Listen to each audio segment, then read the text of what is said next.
أعوذ بالله من الشيطان الرجيم. بسم الله الرحمن الرحيم. يا أيها الناس اعبدوا ربكم الذي خلقكم والذين من قبلكم لعلكم تتقون. الذي جعل لكم الأرض فراشا والسماء بناء وأنزل من السماء ماء فأخرج به من الثمرات رزقا لكم فلا تجعلوا لله أندادا وأنتم مسلمون أنتم تعلمون.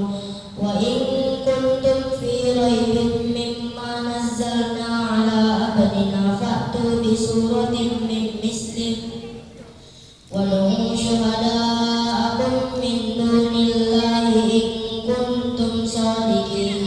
فإن لم تفعلوا ولن تفعلوا فاتقوا النار التي وقودها الناس والحجارة أعدت للكافرين. صدق الله العظيم. Assalamualaikum warahmatullahi wabarakatuh. Assalamualaikum warahmatullahi wabarakatuh. Alhamdulillahi rabbil alamin wa bihi nasta'inu ala umurid dunya waddin nasta'inuhu wa nastaghfiruh wa na'udzu billahi min syururi anfusina wa min sayyiati a'malina. فمن يهده الله فلا مضل له ومن يضلل فلا هادي له. أشهد أن لا إله إلا الله وحده لا شريك له وأشهد أن محمدا عبده ورسوله لا نبي بعده أما بعد. Puji syukur kehadirat Allah Subhanahu wa taala. Kita memuji Allah sebagai tanda bersyukur kepada Allah. Mudah-mudahan dengan banyak bersyukur Allah akan tambahkan lagi nikmat yang baru ke atas nikmat yang telah kita terima. Kita bersyukur dengan memuji Allah dengan mengucapkan Alhamdulillahirabbil alamin. Kemudian tidak pula bersalawat dan bersalam kepada Rasulullah. Bersalawat dengan mengucapkan Allahumma salli ala Sayyidina Muhammad wa ala ali Sayyidina Muhammad. Dan bersalam kepada Rasulullah dengan mengucapkan Assalamu alayka ya Rasulullah. Karena kita diperintahkan untuk bersalawat dan bersalam. Ya ayyuhalladzina amanu sallu alaihi wa sallimu taslima. Yang sangat saya hormati yaitu bapak, ibu-ibu, pengurus masjid, tokoh masyarakat, alim ulama, cerdik pandai yang hadir dalam majlis yang mulia pada malam hari ini, yaitu majlis ilmu sekaligus juga majlis halal bihalal dan melepas saudara kita yang berangkat haji pada tahun ini. Mudah-mudahan majlis kita ini dirahmati dan diberkahi oleh Allah Subhanahu wa taala. Kalau boleh saya memohon, mudah-mudahan permohonan saya ini dikabulkan. Yaitu karena majlis kita ini majlis ilmu dan saya lihat yang hadir ini masih belum begitu lanjut usia. Maka kalau boleh kita duduk di hadapan ini semua dan suasana majlis ilmu akan lebih terasa. Karena biasanya yang bersandar kan yang sudah lanjut usianya. Dan siapa yang memang ingin bersandar silahkan bersandar, tetapi kita pahami bahwasanya telah lanjut usianya.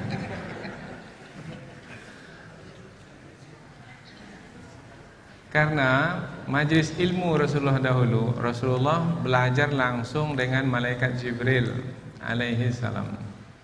Nah, ketika Rasulullah belajar itu bertemu lutut Rasulullah dengan lutut malaikat Jibril. Karena malaikat Jibril, malaikat menyerupakan dirinya sebagai manusia. Bertemu lutut dengan lutut, ini di dalam hadis tentang iman, Islam dan ihsan. Rasulullah ditanya oleh malaikat Jibril, "Wahai Muhammad, apa itu iman?" Rasulullah menjawab, "Apa itu Islam?" Rasulullah menjawab, "Apa itu ihsan?" Rasulullah menjawab. Nah, malaikat Jibril bertanya, kemudian Rasulullah menjawab. Jawaban Rasulullah dibenarkan oleh malaikat Jibril. Malaikat Jibril yang bertanya, kemudian malaikat Jibril pula yang membenarkan, karena dalam proses mengajarkan ilmu, menyampaikan wahyu kepada Rasulullah. Bagaimana prosesnya ketika itu? Bertemu lutut Rasulullah dengan lutut malaikat Jibril. Nah, kalau bisa di depan ini betulnya, kalau bisa. Kalau tak bisa seperti ini sudah memadai. Dan apabila ada kontak mata ketika kita mengadakan majelis ilmu ini, itu akan lebih membekas lagi ke dalam hati kita. Karena dalam belajar ini adalah bukan dari mulut ke telinga, tidak. Belajar itu adalah dari hati ke hati. Nah, tapi sekarang hati ke hati ini cari duit pula maknanya. Dari hati ke hati, mengumpulkan infak. Tetapi sebenarnya dari hati ke hati itu adalah ilmu itu datang dari hati guru yang ikhlas, kemudian disambut oleh hati murid yang ikhlas. Guru ikhlas mengajar, murid ikhlas belajar. Dengan keikhlasan itulah ilmu itu berkesan. Ilmu yang berkesan akan merubah kehidupan. Nah, kita kan mau ada perubahan dalam kehidupan kita. Dengan ilmu berubah kehidupan di negeri Mekah, di negeri Madinah, bahkan di Jazirah Arab, sampai ke Eropa, sampai ke Asia Tenggara, sehingga tidak ada yang pernah berlaku sepanjang zaman melebihi apa yang berlaku ketika ilmu Islam itu menguasai kehidupan manusia. Itu lamanya 7 abad namanya. Eropa yang gelap gulita menjadi terang benderang dengan ilmu Islam. Ilmu Islam berdasarkan wahyu, yaitu dari Al-Quran dan Sunnah Rasulullah Sallallahu Alaihi Wasallam. Terima kasih karena permohonan sudah dikabulkan. Ini adalah kali pertama saya sampai ke Masjid Nurul Huda. Nama masjid ini sangat bagus sekali. Nur cahaya, Al-Huda petunjuk. Jadi Nurul Huda, cahaya petunjuk. Kalau kita mengaji tafsir, maka setiap kata itu mesti kita ketahui kandungan maknanya. Cahaya petunjuk. Nah, berarti kita mesti tahu apa makna cahaya, apa makna petunjuk. Kira-kira jemaah Masjid Nurul Huda ini tahu tidak makna cahaya dan makna petunjuk? Apa makna cahaya? Menerangi, itu fungsi cahaya. Manfaat dari cahaya itu menerangi. Tapi makna cahaya itu apa? Sekarang ada cahaya tidak dalam masjid ini? Ada nur, ada nur. Apa makna cahaya? Menerangi gelap. Menerangi gelap. Gelap sudah tak ada lagi. Kalau sudah ada cahaya, gelap sudah hilang. Kalau cahaya tidak ada, maka gelap yang datang. Kalau kita matikan lampu ini, apa yang ada dalam ruangan ini? Kegelapan. Kalau kita hidupkan lampu, dapat cahaya, hilang kegelapan. Terbit matahari, hilang kegelapan malam. Tapi matahari terbenam, cahaya matahari sudah tak ada lagi, maka muncul kegelapan. Apa mana cahaya? Hah? Roh. Roh. Kemana pula perginya roh ini? Wah, ini cahaya roh. Nah, di sini kita perlu belajar. Belajar maknanya mengetahui. Makna cahaya dari sisi bahasa adalah menerangkan atau menjelaskan atau menampakkan yang tersembunyi. Mesti sampai kepada kata yang tersembunyi. Itu makna cahaya. Meja. Ini meja ini. Betul ini meja? Betul. Nampak? Nampak. Coba matikan lampu. Matikan lampu ini semua. Nampak meja ini? Enggak. Ada meja ini? Ada. Mana perginya? Tersembunyi. Apa yang menyembunyikannya? Kegelapan. Dengan cahaya, maka nampaklah yang tersembunyi. Apa yang ingin kita lihat? Meja, hidupkan lampu. Dapat cahaya, nampak yang tersembunyi. Meja. Umpamanya lagi, tertidur kita dalam masjid ini sampai tengah malam. Orang tak tahu kita tertidur dalam masjid, dimatikannya lampu. Nah, karena kita berada dalam masjid, mati lampu, tak ada nampak jalan keluar. Pintu tak nampak, karena baru saja bangun. Mana pintu ini? Bagaimana caranya supaya menampakkan yang tersembunyi? Pintu kan tersembunyi. Apakah langsung pergi ke tepi-tepi dinding? Mana nih lampu? Mana dia pintu? Mana pintu? Begitu? Enggak. Orang yang pandai akan pergi kemana terlebih dahulu? Dicarinya mana kontaknya ini. Maka biasanya kontak lampu itu kalau mati lampu dia masih nampak terang. Biasanya. Begitu kontak kita ini. Dia ada yang lebih mahal sedikit kan nampaknya kan. Udah mati lampu masih bercahaya dia. Maka kita pergi ke situ. Kemudian kita hidupkan kontaknya itu, maka hiduplah. Nampak pintu. Ini dia jalan keluar. Tadi jalan keluar, pintu ini tersembunyi. Apa yang menyembunyikannya? Kegelapan. Dengan cahaya nampak. Berarti cahaya itu penting untuk menampakkan yang tersembunyi. Mengapa kita mendapat masalah? Karena kita tidak mengetahui jawaban. Karena jawaban itu tersembunyi bagi kita. Macam mana cara menyelesaikan masalah ini? Sudah berhari-hari saya mau menyelesaikannya, tak nampak jawaban itu. Karena jawaban itu masih tersembunyi. Bagaimana supaya dapat melihat jawaban? Sehingga dengan jawaban tersebut kita mudah menyelesaikan masalah. Dapatkan cahaya. Bagaimana cara mendapatkan cahaya? Pergilah ke Masjid Nurul Huda ini. Masjid ini kan masjid yang menawarkan cahaya. Maka doa Rasul kalau pergi ke masjid, apa doa Rasul?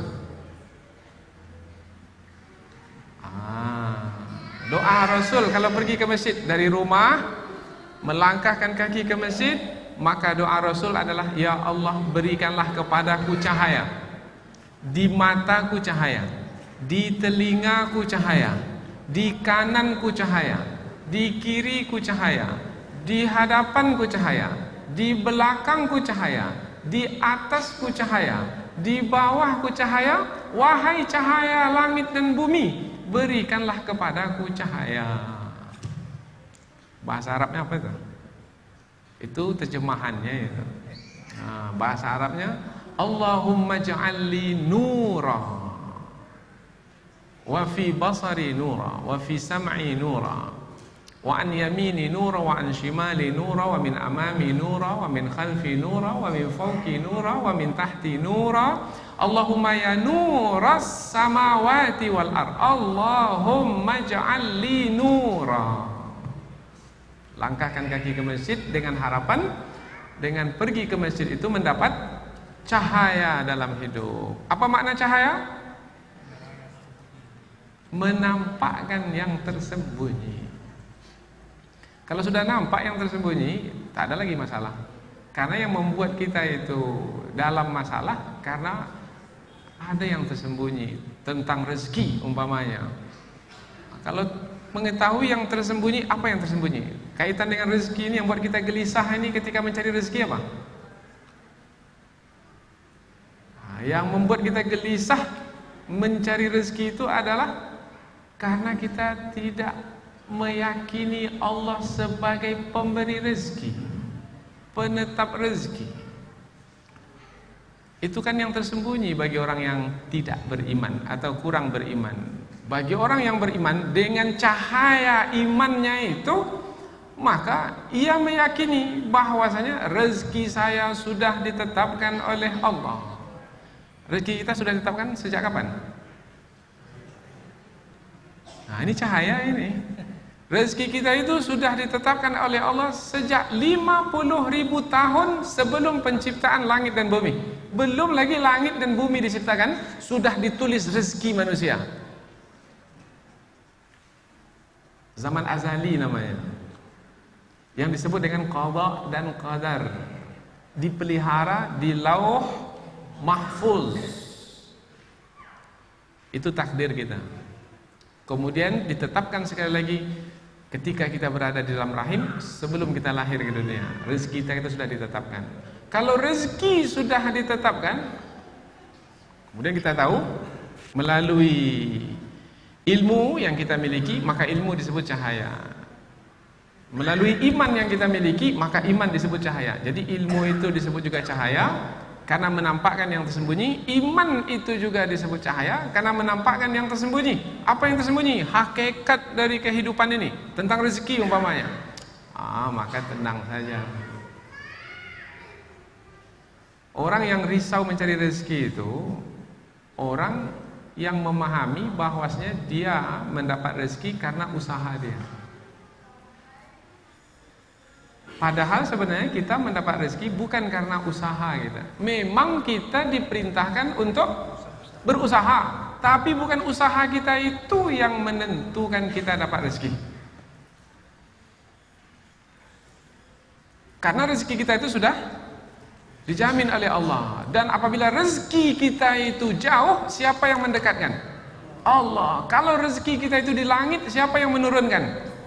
Allah. Kalau rezeki kita dalam bumi, siapa yang mengeluarkan? Allah. Kan itu doa kita di pergantian tahun kan. Ya Allah, kalau rezekiku di langit, turunkan. Kalau rezekiku di bumi, keluarkan. Kalau jodohku di langit, turunkan. Kalau jodohku dalam bumi, itu mayat nanti. Nah, ini kaitannya dengan rezeki.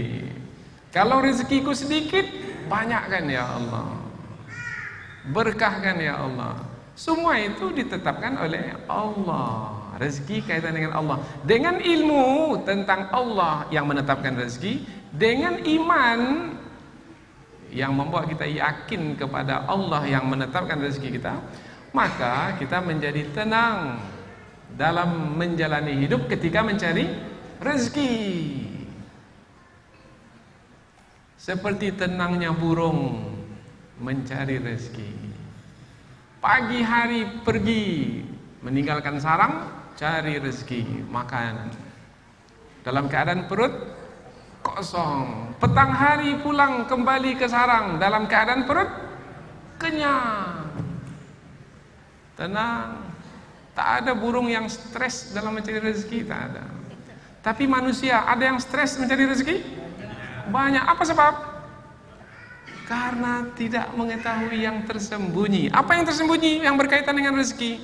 Allah sebagai penetap rezeki, yang menetapkan rezeki, dan sebagai yang memberikan rezeki. Sederhanalah ini pertanyaan. Kita yang cari rezeki atau rezeki yang cari kita? Kita yang cari rezeki. Ini biasanya suami mengatakan, "Dek, ini doakan ya, abang mau pergi mencari rezeki." Betul, kita pergi cari rezeki. Pergi ke pasar buka kedai umpamanya jualan, cari rezeki. Atau pergi ke sawah kemudian bercocok tanam mencari rezeki. Betul kita mencari rezeki? Dengan sampan, dengan kapal pergi berlayar ke tengah laut menangkap ikan, mencari rezeki. Kita cari rezeki atau rezeki cari kita? Nah, bagi orang yang mengetahui yang tersembunyi, ia akan meyakini bahwasanya bukan dia yang mencari rezeki, tapi rezeki yang mencarinya. Kalau kita cari rezeki, Tahu kita di mana alamat rezeki itu?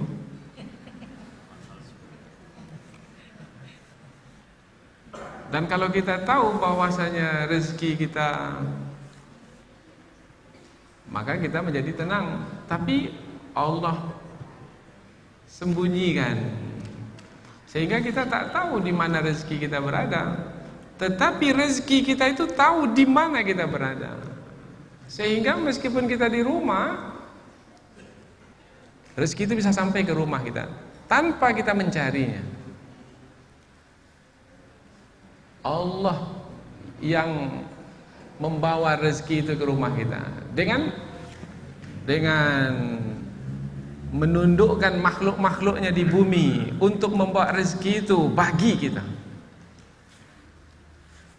Ada orang yang sudah berusaha cari rezeki, dibawa barang pergi ke pasar.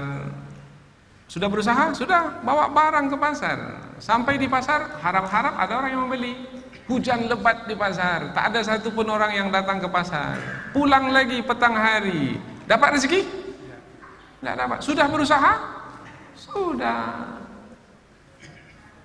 Ada orang yang terbaring saja di rumah sakit, tak bergerak di rumah sakit saja, tapi masih sadar lah. Tak ada berusaha apa-apa. Datang orang menjenguknya, jemaah Masjid Nurul Huda, bawa kue, bawa roti, bawa buah, bawa uang. Dapat rezeki?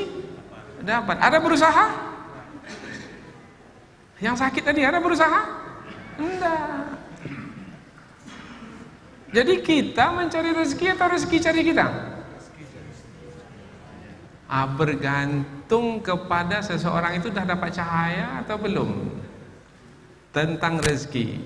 Yang telah mendapat cahaya, oh rupanya ini yang tersembunyi. Oh rupanya rezeki itu Allah yang telah menetapkannya, dan Allah yang menetapkan pula untuk kita mendapatkannya. Allah telah menetapkannya sejak lama. Tadi kita sebut 50.000 tahun sebelum penciptaan langit dan bumi. Itu hadis riwayat Imam Muslim. Dan menetapkannya untuk kita dapatkan kembali, itu pun adalah juga Allah Subhanahu wa taala dengan kehendaknya. Kalau orang memahami seperti ini, tenang dalam menjalani hidup, karena dia mengetahui yang tersembunyi, tak akan marah-marah. Nur, cahaya. Apa mana cahaya? Menampakkan yang tersembunyi. Maka banyak orang tua itu memberi nama anaknya Nur. Nur, Nur Hayati. Apa mananya itu? Cahaya hidupku. Dengan harapan anak perempuan nanti akan menampakkan yang tersembunyi bagi hidup keluarga itu, bagi hidup suaminya, nanti bagi hidup anak-anaknya. Karena ia adalah cahaya kehidupan. Nurul Huda. Ini dia nama masjid. Al-Huda apa Al-Huda? Hidayah. Dalam bahasa kita, petunjuk. Apa makna petunjuk? Tadi nur sudah, Nurul Huda. Sekarang Al-Huda, sekarang petunjuk. Apa makna petunjuk?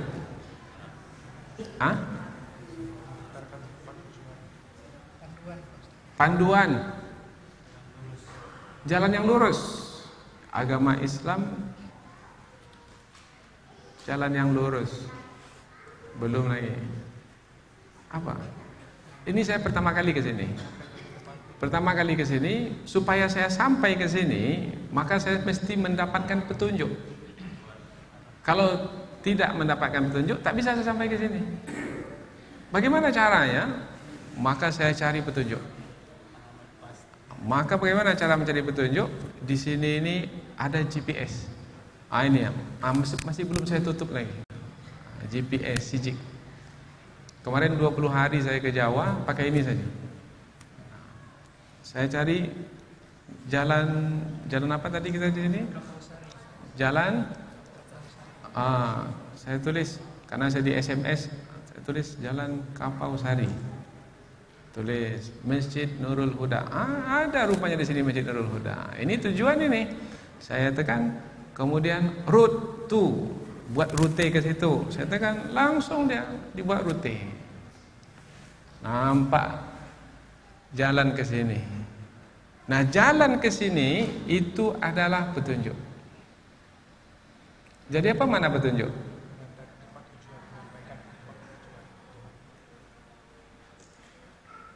Petunjuk itu adalah yang menyampaikan ke tujuan. Nah, mesti ada kata tujuan, yang menyampaikan ke tujuan. Kemudian petunjuk tidak akan guna, tidak akan ada gunanya sebagai petunjuk kalau petunjuk itu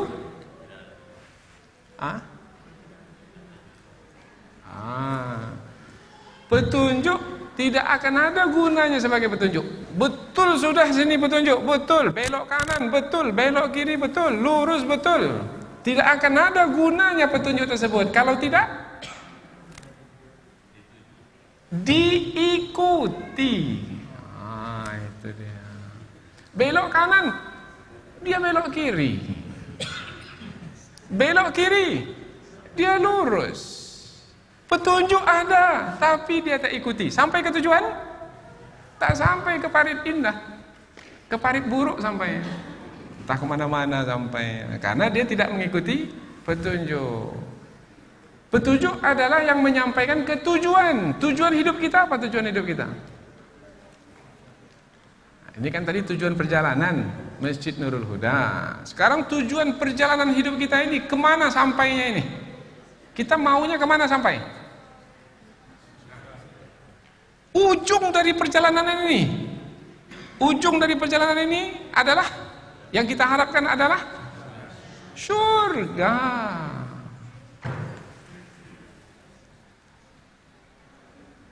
Sekarang di dunia, sebelum di dunia ini di mana kita? Alam rahim. Sebelum di alam rahim di mana?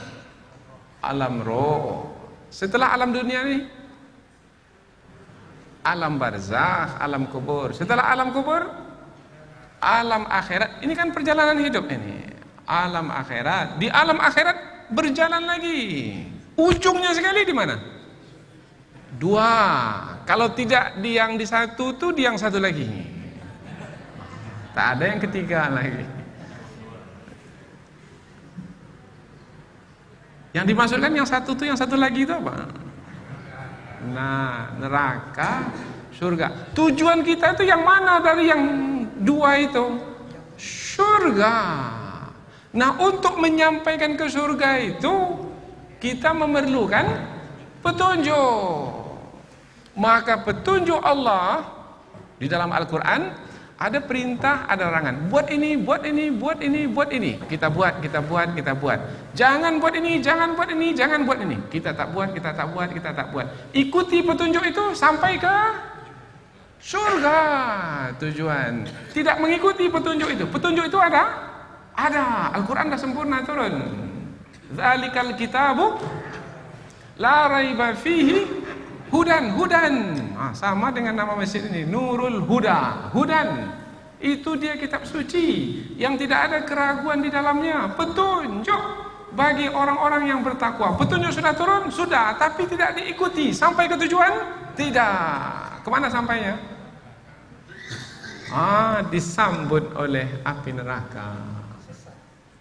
Karena perjalanan hidup kita itu ujung sekali adalah surga. Tapi untuk sampai ke surga kita meniti titian.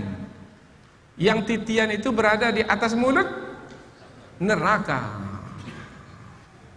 Di atas mulut neraka. As-sirat. Di atas mulut neraka. Tidak punya bekal cukup, maka akan jatuh ke bawah. Yang menyambutnya di bawah api neraka. Tujuan hidup kita adalah daratan seberang surga. Untuk sampai ke surga ikuti petunjuk yang telah diturunkan. Petunjuk tersebut Al-Quran dan Sunnah. Maka Rasulullah bersabda, kutinggalkan dua pusaka kepadamu. Taraktu fikum amraini lan tadillu ma in tamassaktum bihima, kitaballahi wa sunnati.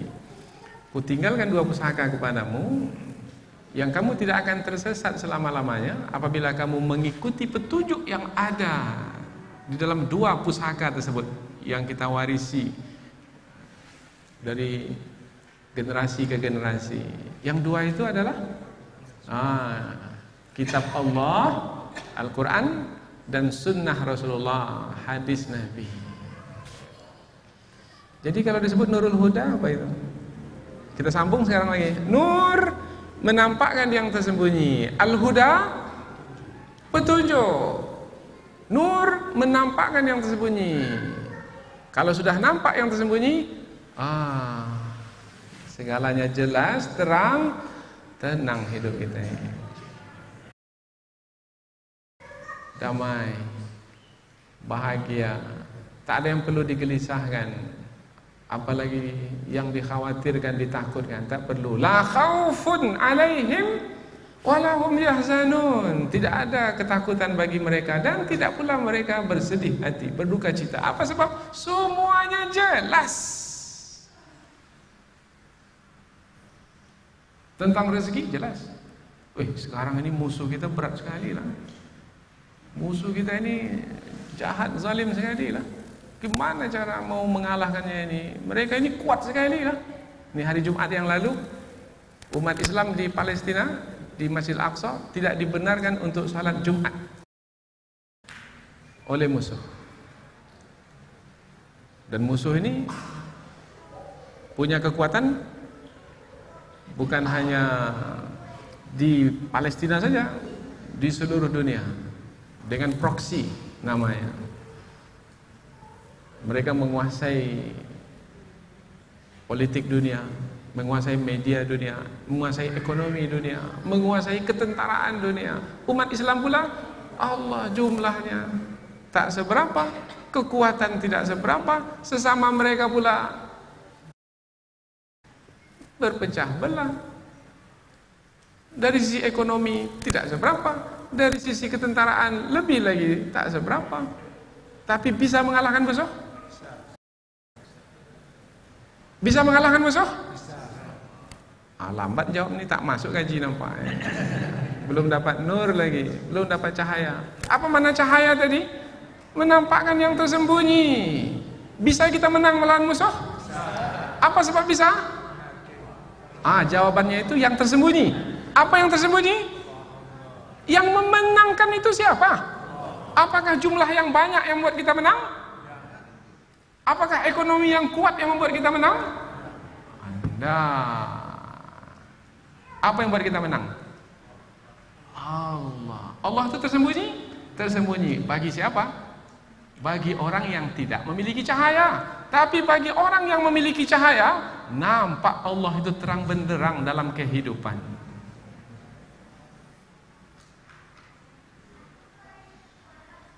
Dengan izin Allah, tak ada yang tak bisa berlaku. Kam min fi'atin, berapa banyak kelompok yang kecil, ghalabat fi'atan katsiratan, bisa mengalahkan kelompok yang besar. Apalagi perkataan berikutnya itu?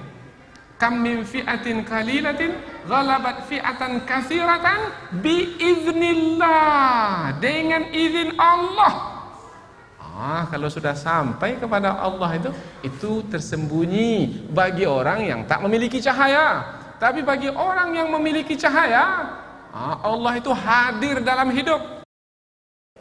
Maka membangun kekuatan dengan cahaya. Mulai masuk pengajian. Ini mukadimah baru nih. Baru mukadimah ya. Yaitu tentang nama masjid ini baru. Belum pengajian lagi. Tapi pengajian halal bihalal. Ini belum masuk judul halal bihalal lagi. Pengajian tentang menghantar saudara kita pergi menunaikan ibadah haji ke tanah suci. Belum ada judul tentang haji lagi.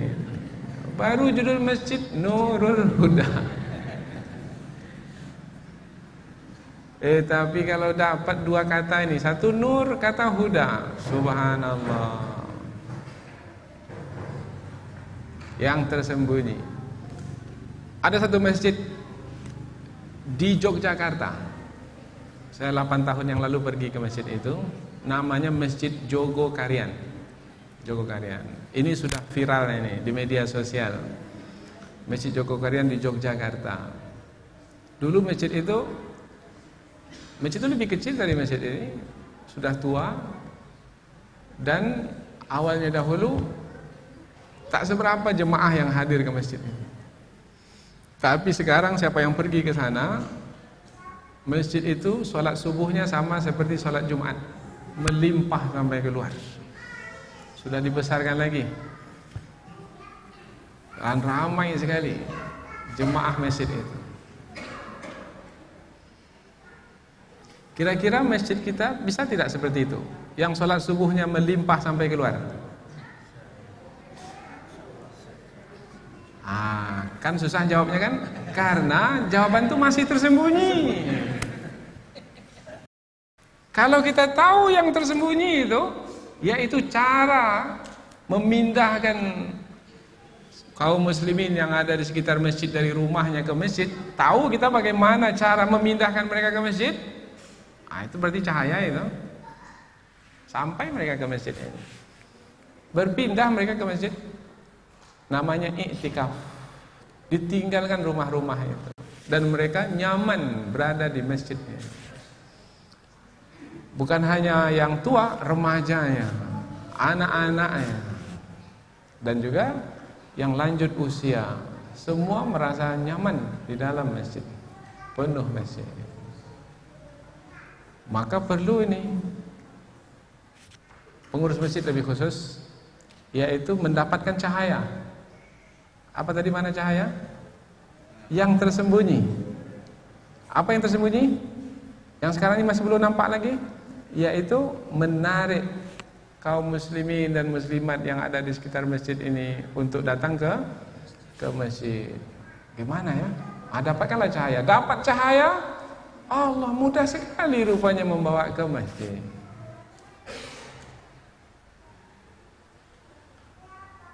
Gimana caranya? Dulu kami memulai kuliah subuh di Masjid An-Nur tahun 2007. 2007 di Masjid An-Nur itu tidak ada kuliah subuh. Ahad tak ada, Sabtu tak ada, Jumat tak ada. Solat 5 waktu, 1 shaf pun tidak. Maka kita coba kali pertama kuliah subuh Ahad di Masjid An-Nur, yang hadir lebih kurang 12 orang. Lebih banyak tiang masjid itu lagi dari orangnya. Masjid An-Nur itu kan banyak tiang-tiangnya. Banyak tiangnya lagi dari orangnya. Bismillah, kita mulai kuliah subuh. Pertama, kedua, ketiga, keempat. Kita masing-masing berusaha sekuat tenaga bagaimana membanyakkan pengajian subuh di Masjid An-Nur. Alhamdulillah ramai. Alhamdulillah.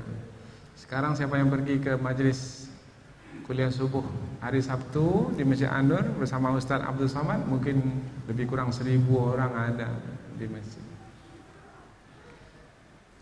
Gimana caranya ya? Nanti boleh tanyalah ke pengurus Masjid An-Nur nanti bagaimana caranya. Kita belajar. Mudahnya itu adalah sediakan manisan di masjid, maka nanti semut akan datang dengan sendiri. Tak perlu himbau semut. Ini ada gula di masjid, tak perlu. Semut itu tahu dia di mana gula berada. Tapi memang betul gula ada di masjid ini. Tapi kalau bukan gula yang ada di masjid ini, maka tak sampai semut itu ke masjid. Karena semut tak bisa dibohongi. Mana yang gula, mana yang tidak gula, semut itu tahu. Maka sediakan gula di masjid ini, maka nanti masjid ini akan datang. Gula itu apa nih? Ini panjang pula pembahasannya. Iya, ini pembahasannya berkaitan dengan teknis di lapangan lagi. Dan ini kaitan dengan pengalaman masing-masing seperti Masjid Jogokarian. Pertama, untuk mengundang ke masjid itu adalah, ini kan tahap awal ini, orang awam, yaitu siapa yang ke masjid nanti akan diberi bantuan sembako. Siapa yang banyak ke masjid, nanti akan digratiskan pergi umroh ke tanah suci. Jadi dipasang CCTV. Dari CCTV itu nanti akan diketahui berapa banyak siapa saja orang yang ke masjid. Rupanya itu bisa memotivasi. Kemudian siapa yang ke masjid, apa usahanya?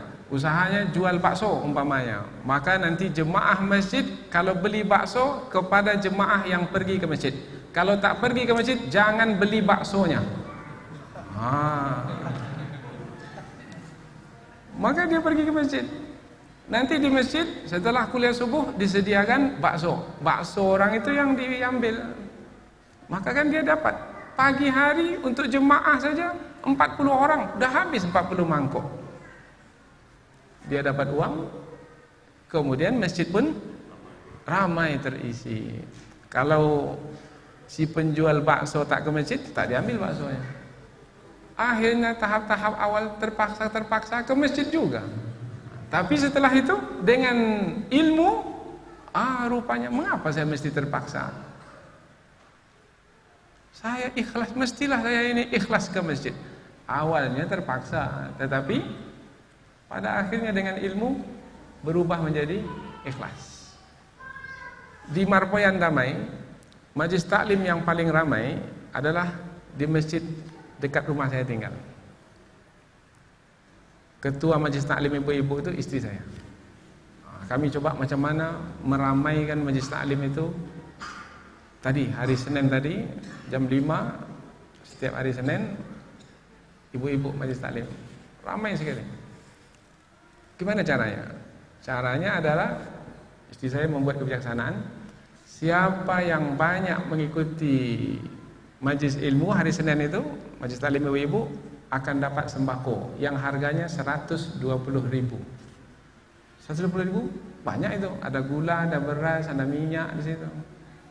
Akhirnya berlomba lah ibu-ibu itu untuk pergi ke masjid supaya dapat itu manis gula. Tahap awal seperti itu, tapi pada akhirnya karena selalu menghadiri majlis ilmu, nikmat sekali ini majlis ilmu ini penting sekali dalam hidup saya, dalam hidup keluarga saya. Akhirnya nanti dia pergi tidak lagi karena sembako itu, dia pergi karena inginkan ilmu itu, karena sudah terasa manisnya ilmu itu. Tapi awal-awal mesti dia ditarik dengan sembako terlebih dahulu. Tapi perlu pengorbanan. Gimana caranya? Kita buat pula kedai di depan itu. Kedai jual roti-roti, kue-kue untuk sarapan pagi hari. Kita belikan etalase ya. Saya keluarkan uang saya 300.000 buat etalase. Kemudian ada penunggu di situ. Penunggunya 2 orang. Kemudian kita buat syarat, ibu boleh menunggu di sini tapi mesti ke masjid. Ikut majlis taklim. Kalau tidak, ibu tak boleh menunggu di sini. Untuk menunggu itu dapat dia 750.000 sebulan. Kan banyak juga 750.000 sebulan. Hanya nunggu saja sampai pukul 10 saya sudah selesai dia jualan. Dapat 750.000. Sudah berapa dapat kita tarik orang ke masjid. Kemudian orang yang menghantar kue ini, sekarang yang menghantar kue itu ada 12 orang yang hantar kue. Ada yang kue ini yang diantarnya, ada yang kue ini dia letakkan 800, nanti dijual nanti 1.000, dapat untung 200. Nah yang mengantar ini, yang 12 orang mengantar ini, dia kan dapat untung juga dari meletakkan kue di situ. Tapi kita katakan yang 12 kami hanya akan ambil kue ibu kalau ibu mau ke masjid. Kalau ibu tak mau ke masjid kami tak ambil. Ibu letak aja lah di tempat lain. Akhirnya yang 12 ke masjid. Sudah berapa orang banyak itu? Begitulah carilah terus sampai nanti jumlahnya banyak. Penuh masjid kita. Itu baru kaitannya dengan harta benda dunia. Tapi lebih dari itu sebenarnya adalah kalau sudah sampai sentuhan itu kepada iman, itu masih sentuhan hawa nafsu itu, sampai kehendak hawa nafsunya. Tapi kalau sampai sentuhan itu kepada iman, kehendak iman ini, semakin dekat kita ini kepada saudara kita ini semakin nikmat. Nampak muka saudara kita itu, senang sekali hati kita. Kemudian terasa berubah dengan silaturahim yang kita bangun ini, terasa berubah rezeki kita itu menjadi lapang. Kemudian hati kita itu menjadi tenang. Itu hadis Nabi itu. Man sarrahu ayyubsatalahu fi rizqihi, siapa yang ingin rezekinya dilapangkan, ini janji Rasulullah yang bersabda, hadis riwayat Imam Bukhari. Man sarrahu ayyubsatalahu fi rizqihi, siapa yang ingin rezekinya itu dilapangkan, wa yunsa'alahu fi atharihi, kemudian ingin sebutannya itu abadi setelah dia wafat, memanjang dia nanti, namanya akan tetap disebut meskipun dia sudah meninggal dunia. Falyasil rahimahu, maka hendaklah dia menghubungkan tali silaturahim. Jadi dia ke masjid sekarang ini bukan hanya sekedar untuk mendengarkan ilmu, tapi untuk bersilaturahim. Karena terasa sekali dengan bersilaturahim rezekinya menjadi lapang, dengan bersilaturahim hatinya menjadi tenang. Wah, ini makomnya udah naik. Kalau tadi pergi ke masjid mau dapat sembako, sekarang mau pergi ke masjid untuk mendapatkan ketenangan. Hari apa yang lalu ya? Hari Ahad yang lalu, ada seorang sahabat kita dari Malaysia datang ke Pekanbaru ini hanya untuk jumpa kita saja. Ambil tiket pagi, kemudian malam pulang lagi ke Malaysia. Saya tanya, untuk apa ke Pekanbaru? Hanya untuk silaturahim ini saja.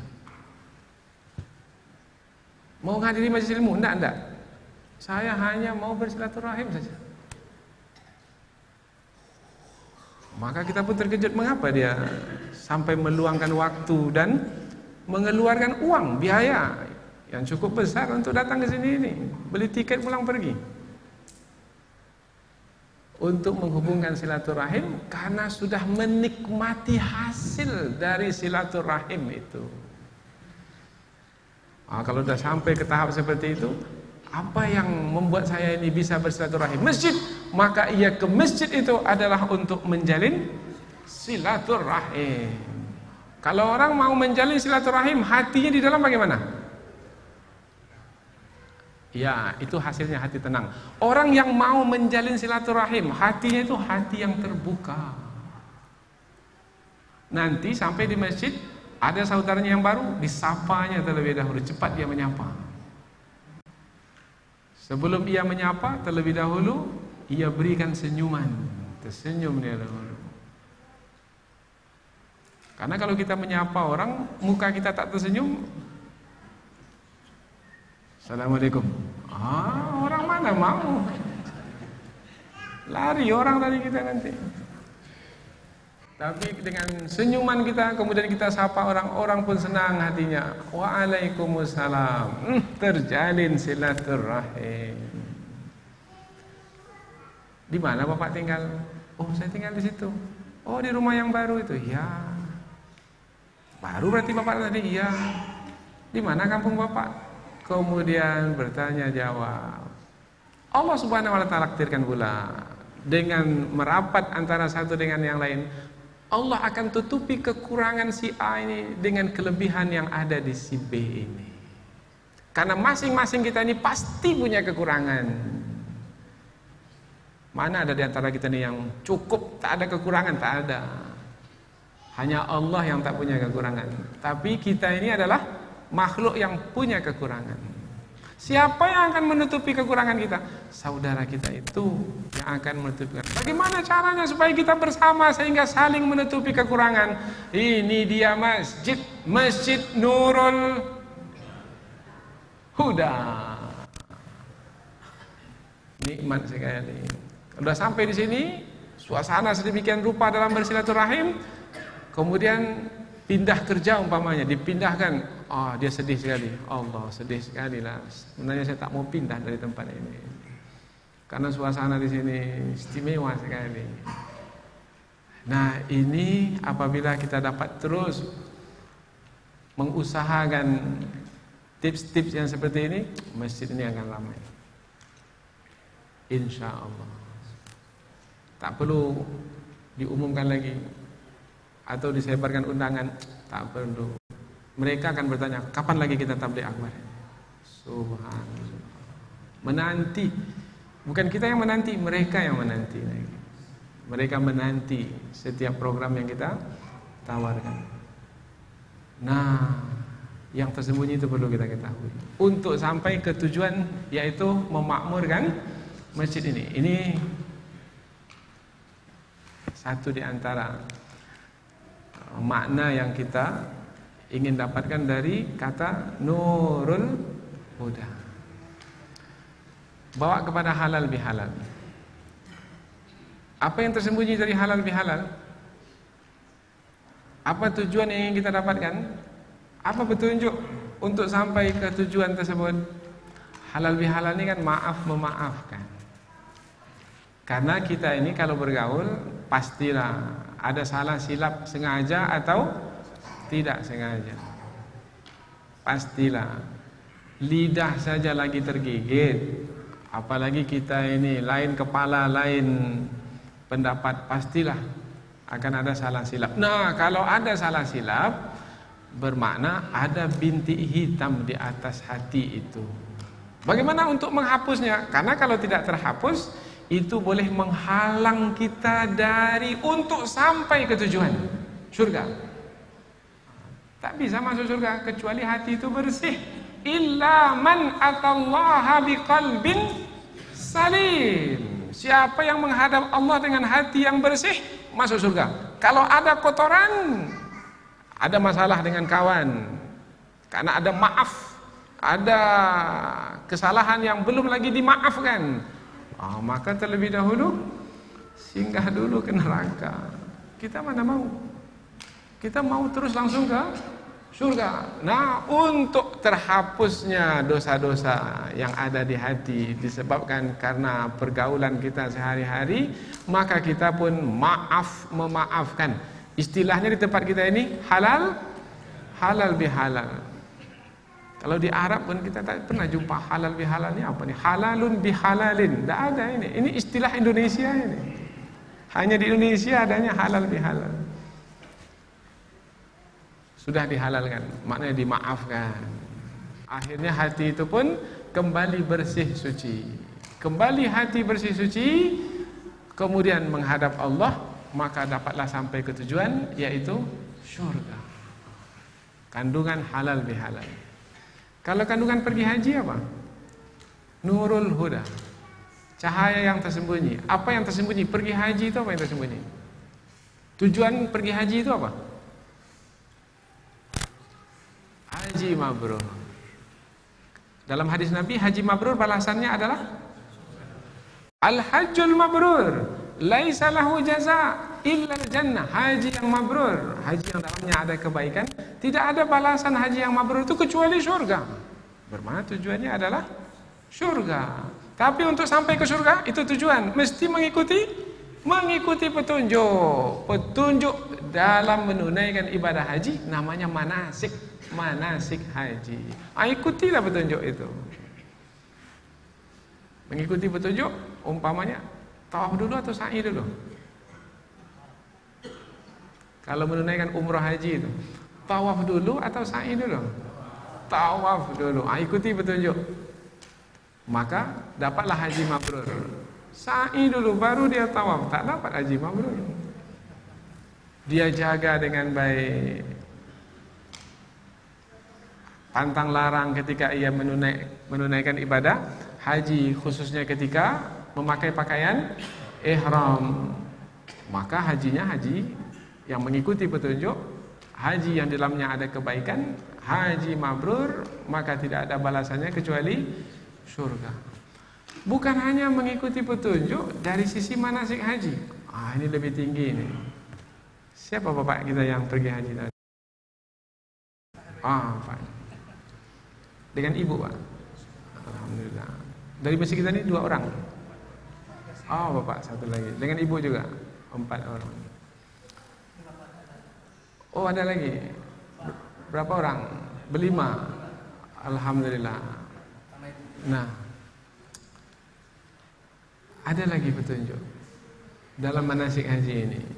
Ini untuk jemaah kita yang berangkat dan juga untuk kita yang belum lagi berangkat, dan mudah-mudahan Allah akan perkenankan pula kita untuk berangkat pada tahun-tahun yang akan. Ketika kita pergi haji, sebenarnya kita menikmati ibadah haji itu. Bukan hanya sekedar menjalankan manasik haji, tetapi lebih dari itu adalah menikmati ibadah haji. Apa makna menikmati? Ini penting sekali ini. Karena ketika kita hanya sekedar menjalankan manasik haji, akan ada merasa terbeban. Tetapi kalau menikmati ibadah haji, tidak akan merasa terbeban. Karena kita merasa suka, senang ketika kita melaksanakan manasik haji itu, mulai dari tawaf, sa'i, sampai wukuf di Arafah, melempar jamarat di Mina. Ini sangat penting sekali. Ini adalah juga cahaya yang tersembunyi. Sehingga ketika pulang dari tanah suci, kita tanya, Pak, kalau nanti ditakdirkan pergi lagi haji, mau atau tidak? Cepat sekali jawab, iya mau. Mengapa? Nikmat sekali. Nikmat sekali pergi haji. Di mana nikmatnya pergi haji? Tak bisa jawab kan? Karena tak mengetahui yang tersembunyi. Di mana nikmatnya pada haji? Contoh umpamanya memakai pakaian ihram. Nikmat tidak memakai pakaian ihram?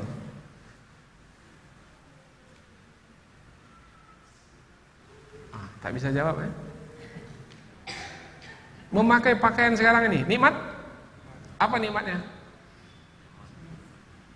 Karena tertutupi kulit saya ini, jadi tak masuk angin saya ini. Menjadi gagah saya nampaknya dengan. Boleh saja kita menjawab seperti itu kalau pakaian ini yang kita pakai. Tetapi kalau pakaian ihram yang kita pakai, apa jawabannya?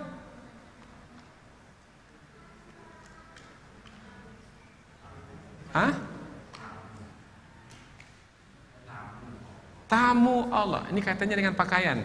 Kalau tamu berarti kita pergi ke rumah Allah, maka kita menjadi tamu Allah di rumah Allah. Itu baru tamu jawabannya. Kalau pakaian ihram ini, menikmati pakaian ihram, di mana letak nikmatnya pakaian ihram? Lengan tak ada, kerah tak ada, buah baju tak ada gunting, tak ada jahitan. Hanya 2 helai, satu disarungkan, satu diselendangkan. Tapi ketika memakainya, boleh jadi kita menangis ketika memakainya. Nikmat sekali. Tidak ada perbedaan. Banyak beda sekarang. Ada yang tebal, ada yang tipis. Kalau dari bentuknya, maka kita tak akan menikmati.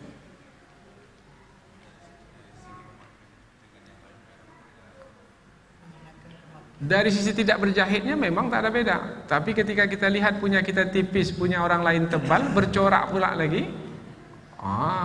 punya saya ini murahan juga rupanya ini. Karena ada beda di situ.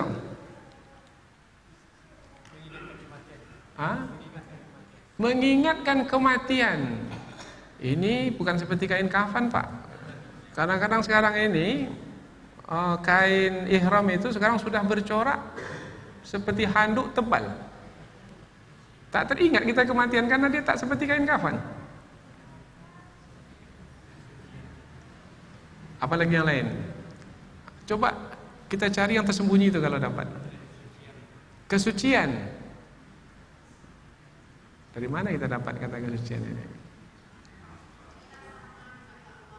Kita sama di mata Allah Subhanahu wa ta'ala.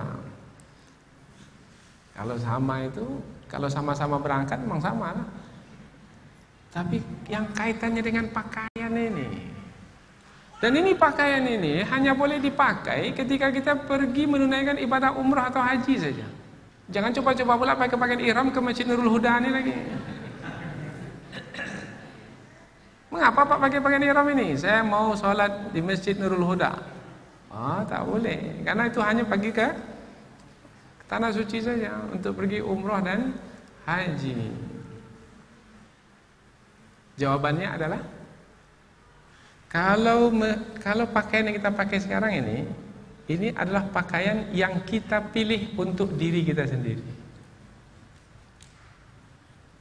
Tetapi pakaian ihram itu adalah pakaian yang Allah memilihnya untuk diri kita.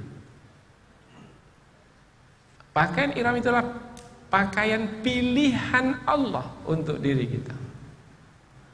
Mana yang lebih baik? Yang kita pilih sendiri atau yang Allah pilihkan untuk kita?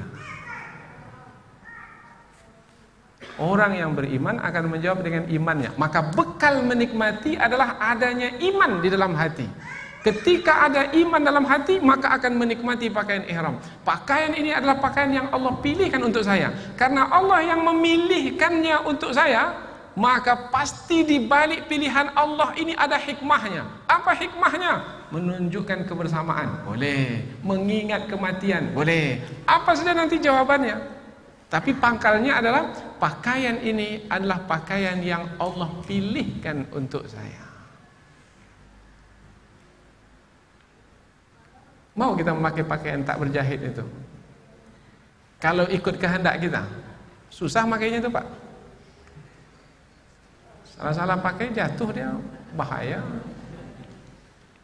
Maka kita mau yang simple, yang mudah, yang aman, yang berjahit, pakai ikat pinggang pula lagi kan. Begitu juga baju kita. Tapi ketika pakaian ihram tak. Kalau ikut kehendak kita, tak mau kita pakai pakaian seperti itu. Tapi mengapa kita pakai juga? Karena kita memakai pakaian yang dipilihkan oleh Allah dengan kehendaknya untuk kita. Jadi yang kita ikuti ketika memakai pakaian ihram, kehendak kita atau kehendak Allah? Ketika memakai pakaian ihram, yang kita ikuti itu kehendak kita atau kehendak Allah dalam berpakaian itu? Kehendak Allah. Wahai orang beriman, kalau mengikuti kehendak Allah ada kenikmatan atau tidak? Di situ dia nikmatnya itu. Maka bekal untuk pergi haji itu iman. Ada iman, nikmat. Panas, nikmat. Yang membuatnya nikmat adalah iman. Kalau tak ada iman, aduh panas sekali ini. Jauh penginapan dari Masjidil Haram, jauh-jauh lah. Nikmat. Yang membuat nikmat itu adalah iman. Kalau tak ada iman, aduh jauh sekali penginapan.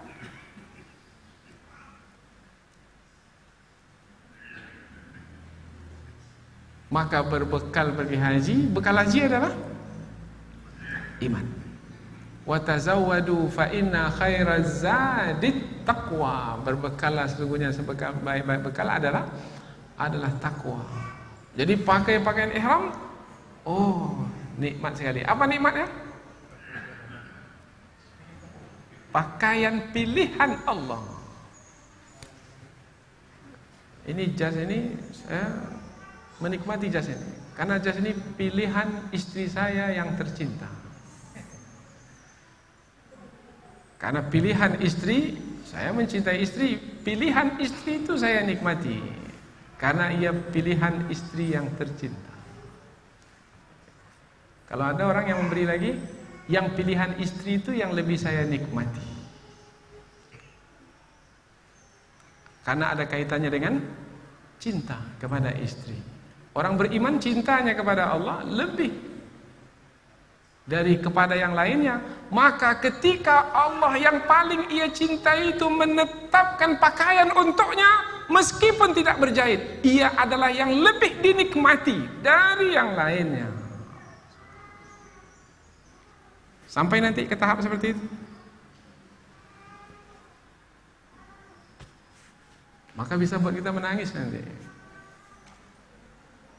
Mengapa bisa sampai? Karena dapat cahaya sehingga mengetahui yang tersembunyi, bukan hanya sekedar memakai pakaian ihram. Ini jarang dapatkan di manasik haji ini. Sudah selesai manasik haji? Pernah dapatkan yang ini? Enggak.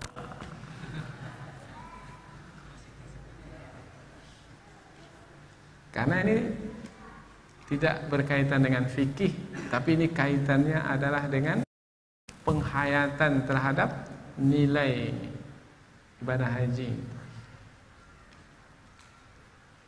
Labbaik Allahumma labbaik, labbaik la syarika laka labbaik, innal hamda wan ni'mata laka wal mulk la syarika lak. Talbiyah. Nikmat? Nikmat. Apa nikmatnya talbiyah? Ini nurul huda. Apa yang tersembunyi di talbiyah ini apa? Bisa menyebutnya? Bisa, semua orang bisa nyebutnya. Labbaik Allahumma labbaik. Tapi bagi orang yang mengetahui yang tersembunyi di talbiyah ini, dia bisa menangis dengan talbiyah itu. Menangis terseduh-seduh. Apa yang tersembunyi di talbiyah itu?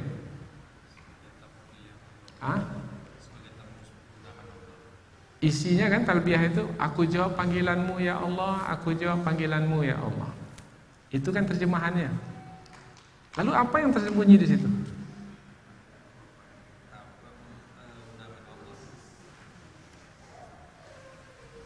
Aku jawab panggilanmu ya Allah. Berarti Allah telah memanggil kita? Allah telah memanggil kita.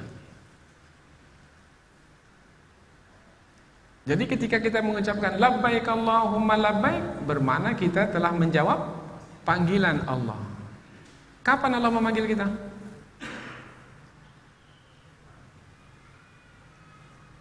Terasa tak Allah memanggil kita?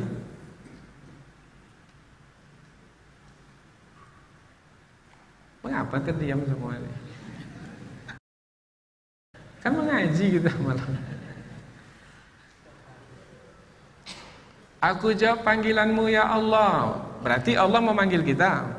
Betulkah Allah telah memanggil kita? Betul. Kapan Allah memanggil kita? Hah?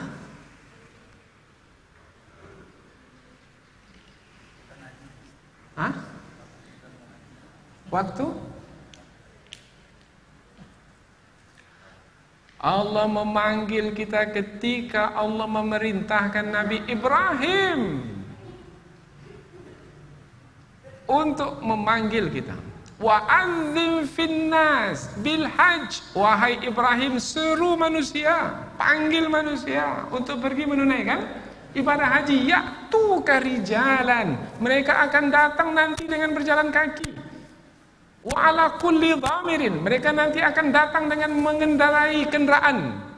Kalau dulu kendaraannya unta, datang dari tempat yang jauh. Ala kulli dhamiri ya'tina min kulli fajjin amik, dari tempat yang jauh sampai unta itu ke kota Mekah, unta itu sudah kurus karena jauh perjalanannya. Jadi kita ini telah dipanggil oleh Allah. Kapan dipanggil oleh Allah? Ketika Allah memerintahkan Nabi Ibrahim untuk menyeru kita pada masa dahulu. Ketika pada masa Nabi Ibrahim hidup, wahai Ibrahim, panggil manusia. Maka Nabi Ibrahim pun memanggil. Kata Nabi Ibrahim memahami dengan akal. Ya Allah, bagaimana aku akan memanggil manusia ini? Suaraku ini terbatas sampainya itu. Sementara manusia jauh di sana. Apakah sampai suaraku ini kepada manusia yang jauh di sana? Suaraku terbatas ya Allah. Apa jawaban Allah ketika itu? Wahai Ibrahim, seru sajalah, aku yang akan menyampaikan suaramu itu sampai ke Pekanbaru Riau. Itu kira-kira lah sampai sini. Nabi Ibrahim menyerunya di mana?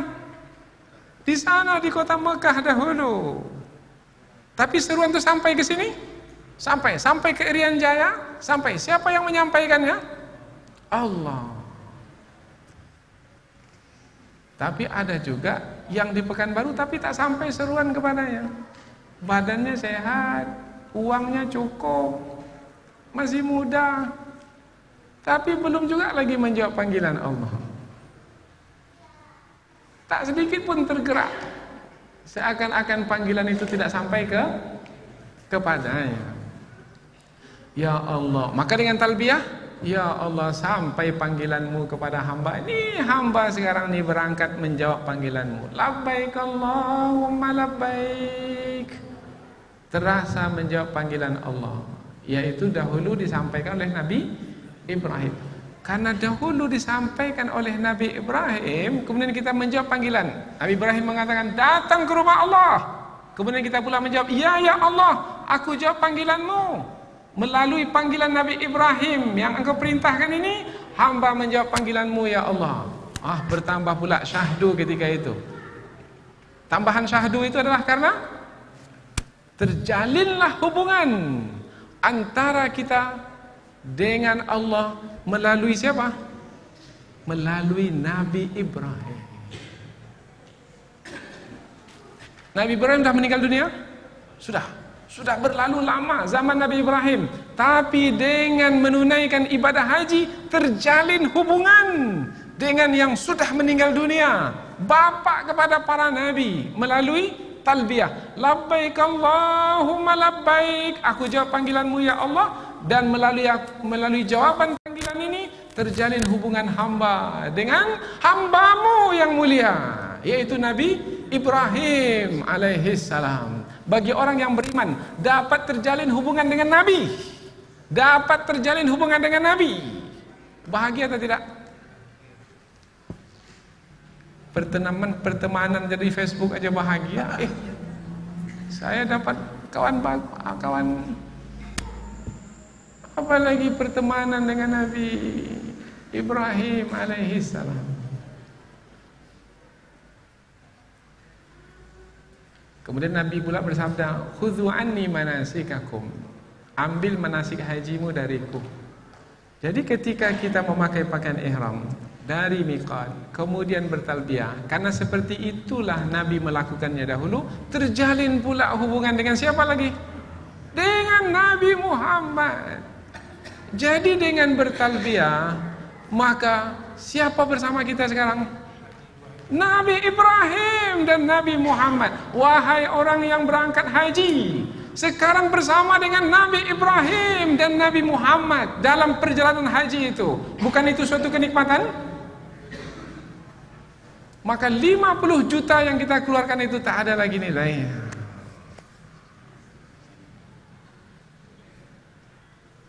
Karena kenikmatan yang kita dapatkan lebih berharga dari uang yang kita keluarkan. Itu baru dua, itu baru ihram dengan talbiyah. Mendekat pula ke tanah suci, oh nikmat sekali. Masuk Masjidil Haram, nikmat sekali. Memulai tawaf, nikmat sekali. Melambai Hajarul Aswad, kalau tak dapat menciumnya, melambai saja, nikmat sekali. Apa nikmatnya melambai Hajarul Aswad itu? Bagaimana cara memulai tawaf? Bismillahirrahmanirrahim, Allahu Akbar. Nikmat tak? Apa nikmatnya? Apa rasanya?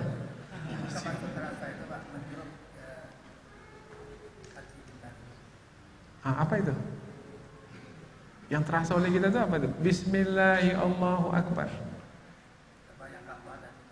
Memang Ka'bah depan mata sekarang nih. Nyata sekarang, bukan terbayang lagi, memang nampak dengan mata kepala. Bismillahirrahmanirrahim, Allahu Akbar. Ini kaitannya dengan Hajarul Aswad. Apa? Kalau tidak bisa kita menciumnya dengan melambainya. Kalau dapat menciumnya lebih sempurna. Karena dahulu Rasulullah menciumnya, sahabat mengikutinya, maka kita pun juga kalau bisa menciumnya, kalau tidak bisa melambainya, itu pun sudah nikmat. Apa nikmatnya? Melambai Hajarul Aswad. Ini pengajian terakhir, penutup pengajian. Tak akan panjang lagi nih, cukup sampai sini. Apa nikmatnya? Sebenarnya nikmat ya, mengelilingi Ka'bah itu nikmat. Sekali nikmat, 2 kali nikmat, 7 kali. Oh, nikmat. Apalagi di antara rukun Yamani dengan rukun Hajarul Aswad. Ketika kita berdoa Rabbana atina oh itu nikmat sekali. Puncak kenikmatan. Apalagi setelah selesai tawaf, salat sunat 2 rakaat, salat sunat tawaf, lebih nikmat lagi. Karena kita berada di belakang makam Ibrahim. Kaitannya dengan makam Ibrahim, nikmat sekali. Selesai itu minum air Zam-Zam, lebih nikmat lagi. Karena air yang muncul dari keyakinan Siti Hajar ketika mencari air antara Safa dan Marwah, lebih nikmat. Pergi ke Bukit Safa, bertambah nikmat. Memulai sa'i ke Marwah, nikmat. Ini nikmat. Wukuf di Arafah, lebih nikmat. Bermalam di Muzdalifah, nikmat lagi. Meskipun bermalam di Muzdalifah, di atas pasir saja, tapi kita merasakan kenikmatan. Melempar jamarat, nikmat. Terbayang yang dilempar itu, siapa yang dilempar? Syaitan. Karena kejadian dahulu, kejadian Nabi Ibrahim yang digoda oleh syaitan supaya tidak menyembelih anaknya. Nikmat. Banyak nih kajiannya ini. Cuma penutupnya ini yang mencium Hajarul Aswad itu atau melambai itu. Di mana letak nikmatnya?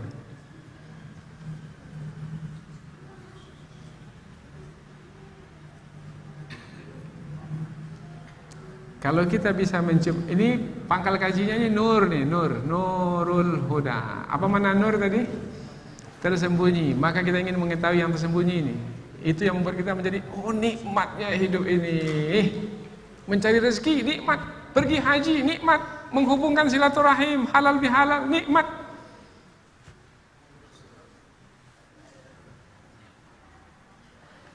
Hajarul Aswad itu adalah batu surga yang diturunkan ke bumi. Ada batu neraka yang diturunkan ke bumi, ada batu surga yang diturunkan ke bumi. Batu neraka yang diturunkan ke muka bumi dahulu untuk menghancurkan tentara Abrahah yang ingin menghancurkan Ka'bah, yang berkendaraan gajah. Alam tara kaifa fa'ala rabbuka bi ashabil fil alam yaj'al kaidahum fi tadlil wa arsala alaihim tayran ababil tarmihim bihijarah. Burung-burung itu melemparkan dengan batu-batu min sijil, dari neraka, batu neraka sampai ke bumi. Kalau Hajarul Aswad itu batu surga sampai ke bumi. Dapat mencium Hajarul Aswad. Oh, nikmat sekali. Di mana letak nikmatnya? Bersentuhan dengan surga.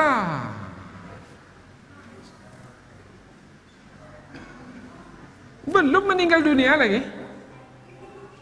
Belum lagi akhirat itu berlaku lagi. Kiamat belum terjadi. Tapi sudah dapat menyentuh batu surga. Bukankah itu satu kenikmatan? Oh, nikmat sekali. Tapi kami tak dapat menyentuhnya, Ustaz. Tak bisa menciumnya, ramai orang melambai. Di melambai itu pun juga nikmat. Di mana letak nikmatnya melambai?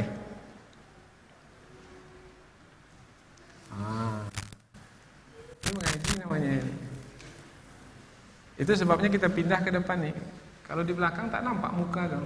Muka yang berkerut kening itu tak nampak. Tapi kalau di depan ini nampak berkerut kening. Berarti belum masuk kaji itu. Tapi kalau sudah, masuk kaji itu. Biasanya kapan kita melambai seseorang? Kalau orang itu membalas lambaian gitu. Pokoknya kita mau pergi nih, naik ke atas pesawat. Ada orang yang kita kenal mengantar kita. Kita lambai atau tidak? Kita lambai. Kalau orang tak kenal kita lambai? Enggak. Mengapa kita tak lambai? Ya, karena tak akan mungkin dia balas lambaian kita. Karena dia tak kenal kita. Siapa yang akan membalas lambaian kita? Orang yang kenal kita. Kita kenal, kita lambai. Maka dia pun membalas lambaian. Tak dapat mencium Hajarul Aswad, boleh mewakili dengan lambai. Kita lambai surga, maka surga pun membalas lambaian kita. Dalam Al-Quran disebutkan ayat tentang surga itu seperti berbicara, menanti hamba-hamba yang akan memasukinya. Sebagaimana juga neraka berbicara. Ketika malaikat bertanya kepada neraka, "Wahai neraka, apakah kamu sudah penuh?" Kata neraka, "Ada tambahan lagi. Aku masih cukup untuk penghuni-penghuni neraka yang baru itu." Begitu juga dalam keadaan kita melambai surga. Bismillahirrahmanirrahim, Allahu Akbar. Kata surga melambai kita. "Aku telah siapkan diriku untukmu, wahai hamba Allah." Macam mana perasaan hati? Bismillahirrahmanirrahim, Allahu Akbar. Kita lambai Hajarul Aswad, batu surga. Surga pun membalas lambaian. Ini terasanya di hati ini. Jangan fahami pula, "Bapak mau sampai seperti itu, Ustaz?" Itu cerita lain itu. Tapi terasa di hati itu seperti itu karena ada bekal iman. Sehingga dengan iman itu, cahaya iman itu nampak di surga itu melambai kita, membalas lambaian kita. "Wahai hamba Allah, aku menantimu."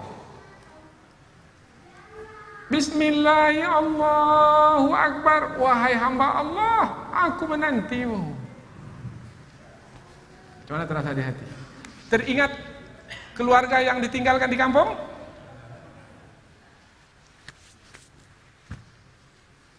Lupa semua yang ditinggalkan. Ketika itu kita tenggelam dalam kenikmatan manasik haji.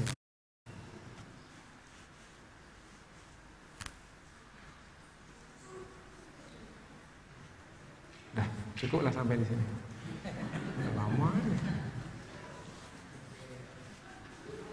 Jadi kalau ditambah nih baru sampai angkat tangan baru nih, belum tawaf lagi. Panjang nanti ceritanya. Jadi udah diambil sedikit-sedikit. Masjid Nurul Huda namanya sudah, halal bihalal sudah, kaitan dengan haji sudah. Sudah selesai, 3 in 1, 3 dalam 1. Majelis pengajian kita pada malam hari ini pertemuan kita pertama. Mudah-mudahan insyaallah majelis-majelis ilmu berikutnya akan bisa diadakan lagi sehingga kita akan mendapatkan bekal dalam menjalani hidup ini. Bekal kita itu adalah ilmu itulah. Ilmu itulah bekal dalam menjalani hidup ini. Karena ilmu itu adalah cahaya, menampakkan yang tersembunyi, dan itu sangat kita harapkan sekali untuk menenangkan hati kita, untuk mendatangkan kenikmatan dalam hidup kita. Betapa terasa sekali ilmu itu yang membahagiakan kita, nikmat sekali. Maka sebelum pergi haji itu dapatkan. Nah, mungkin sekarang ini baru sedikit dari menikmati ibadah haji. Silakan lihat di YouTube rekaman pengajian seperti ini yang telah saya sampaikan 4 tahun yang lalu, 4 atau 5 tahun yang lalu. Ada di YouTube. Tulis di YouTube itu menikmati ibadah haji. Kemudian tulis nama saya, maka nanti akan keluar rekaman itu. Silakan lihat. Kita mulai dari awal sekali. Menikmati ibadah haji tawaf, menikmati ibadah haji minum air zam-zam, menikmati ibadah haji sa'i, menikmati ibadah haji wukuf. Karena wukuf itu di luar kota Mekah, di padang pasir, di siang hari, di bawah terik matahari. Di mana kenikmatannya itu? Secara logika kan yang di dalam hotel nyaman, sejuk, itu yang nikmat. Tetapi enggak, itu puncak kenikmatan wukuf di Arafah. Bagaimana bisa wukuf di Arafah itu sebagai puncak kenikmatan? Itu perlu ada ilmunya. Mudah-mudahan insyaallah pengajian kita pada malam hari ini dirahmati dan diberkahi oleh Allah Subhanahu wa taala. Ada yang bertanya? Silakan. Tidak ada yang bertanya. Alhamdulillah. Ya, kita tutup dengan doa. Mudah-mudahan pertama adalah masing-masing kita memaafkan saudaranya yang lain di hari baik dan bulan baik ini dengan majlis halal bihalal ini. A'udzubillahi minasyaitonirrajim. Bismillahirrahmanirrahim. Alhamdulillahirabbil alamin wassalatu wassalamu ala asyrafil anbiya'i wal mursalin wa ala alihi wa sahbihi ajmain. Allahumma anfa'na bima 'allamtana wa 'allimna ma yanfa'una warzuqna uluman tanfa'una. Ya Allah, berikanlah kepada kami ilmu yang bermanfaat dan berikan pula kesempatan untuk dapat mengamalkan. Allahumma akhlisna fi kulli amal. Ya Allah, berikanlah keikhlasan dalam setiap amalan. La haula wala quwata illa bika ya arhamar rahimin. Tidak ada daya dan kekuatan melainkan darimu ya Allah. Ya Allah, di rumahmu yang mulia ini, di Masjid Nurul Huda, cahaya petunjuk, kami berkumpul pada malam hari ini ya Allah, dalam rangka memaafkan di bulan Syawal yang mulia ini. Maka ya Allah, berikanlah kepada kami penghapusan dosa atas kesalahan yang telah kami lakukan kepada saudara kami yang lainnya. Bersihkanlah hati kami kembali ya Allah. Tetapkanlah kami dalam kebersihan hati sampai kami menghadap-Mu ya Allah. Berikan pula kekuatan kepada saudara-saudara kami yang akan pergi menunaikan ibadah haji. Mudahkanlah urusan mereka ya Allah. Selamatkanlah mereka dalam perjalanan ya Allah. Ya Allah, mudahkanlah mereka dalam menunaikan ibadah haji dari awal hingga akhir, dan terimalah amal ibadah mereka ya Allah. Jadikanlah haji mereka haji yang mabrur, yang penuh dengan kebaikan, yang tidak ada balasannya kecuali surga. Allahumma ja'al hajjahum hajjam mabrura wa sa'yahum sa'yam mashkura wa tijaratahum tijaratan lan tabura ya arhamar rahimin. Ya Allah ya Rahman, untuk kami yang belum pula pergi menunaikan ibadah haji, perkenankanlah kami ya Allah untuk dapat menunaikannya pada tahun-tahun yang akan datang. Mudahkanlah rezeki kami ya Allah. Sehatkanlah badan kami ya Allah. Terangkanlah fikiran kami ya Allah. Tambahkanlah iman dan keyakinan kami ya Allah. Dan wafatkanlah kami dalam keadaan banyak beramal dan husnul khatimah.